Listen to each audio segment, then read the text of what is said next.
நாமக்கல் காந்தமலை முருகன் ஆலயத்தில் ஆவணி மாத சஷ்டி முருகப்பெருமானுக்கு தங்கக்கவச அலங்காரம் ஏராளமான பக்தர்கள் பங்கேற்பு.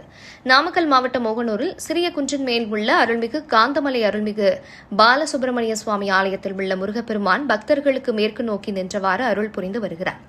ஆவணி வளர்பிறை சஷ்டி தினத்தை முன்னிட்டு மூலவர் உற்ச முருகப்பெருமானுக்கு சிகக்காய், பஞ்சாமிர்தம், தேன், பால், தயிர், இளநீர், திருமஞ்சனம், மஞ்சள், சந்தனம், விபூதி கொண்டு அபிஷேகமும்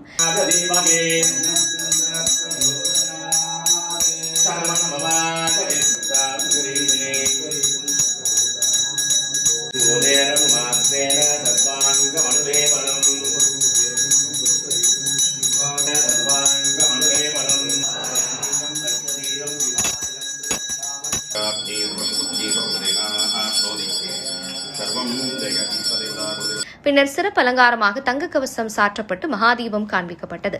இதில் ஏராளமான பக்தர்கள் தரிசனம் பெற்று சென்றனர். வருகை புரிந்தவர்களுக்கு அன்னதானம் வழங்கப்பட்டது.